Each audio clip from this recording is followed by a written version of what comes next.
Korean has become one of the top languages studied around the world. 10 or 15 years ago, almost no one would have predicted this.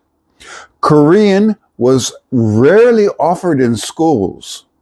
It wasn't a standard university language. It wasn't tied to a global empire, a colonial past, or a dominant international institution.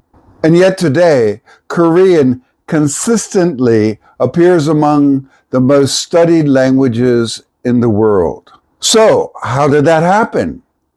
How did Korean rise so quickly without being widely taught in schools? First, a quick reality check. As with every video in this series, one important clarification.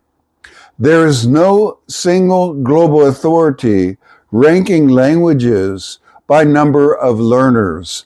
No UN list, no UNESCO list, master ranking. What we have instead are patterns from learning platforms, enrollment data, and learner behavior. And across those sources, Korean's rise is one of the clearest trends in the last decade. Around 2016, Korean was still a niche language for most learners. In Western education systems, it was offered at only a limited number of universities and usually framed as a special interest, not a mainstream option. Even compared to Japanese, Korean lagged far behind in institutional support. On paper, Korean looked like a minor language. So what changed? What changed wasn't school policy. What changed was culture. Korea didn't rise because ministries of education promoted it. It rose because millions of people encountered Korean before they ever thought about studying it through K-pop, K-drama, film, gaming, YouTube, and social media in general. Korean became familiar, and familiarity is one of the strongest drivers of language learning. There's a crucial difference between Korean and many traditional school languages. Most Korean learners didn't start in classrooms. They started on their own. They wanted to understand the lyrics of their favorite songs, follow shows without subtitles, interact with fan communities, or connect with Korean speakers online. In other words, motivation came first. Institutions followed later.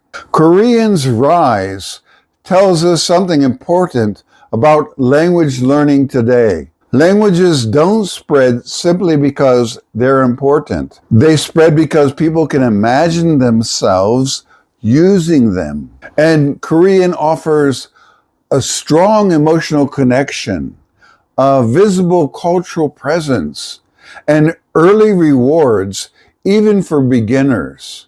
That combination is incredibly powerful, especially in a world where learners choose languages independently. If you compare Korean with other languages in this series, the pattern becomes clear. German was driven by institutions. Chinese was driven by economic predictions.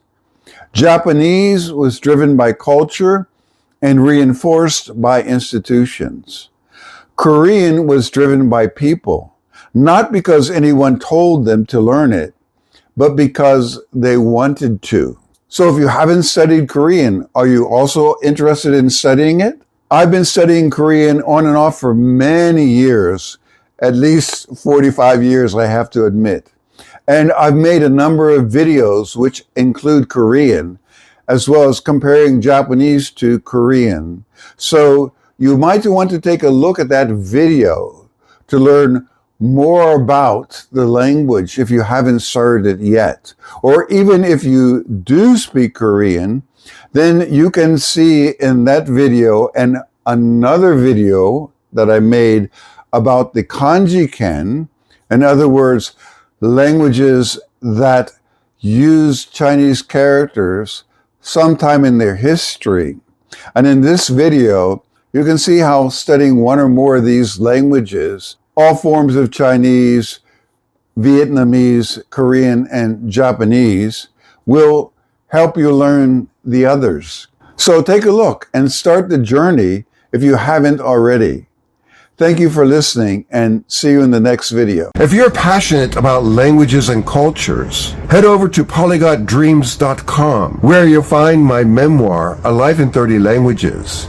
It's available in multiple languages, including dual language editions and versions with audio narration, perfect for learners who want to combine reading and listening for deeper study. In this memoir, I share my adventures in 99 countries to the date I wrote the book, along with insights on how to learn languages best, drawn from my own experiences and research as a professor of cross-cultural management. Whether you're a polyglot, a language learner, or simply curious about the world, it's a resource to inspire and inform. So don't forget to visit Polyglot Dreams, the link is in the description, to explore the memoir and expand your language horizon.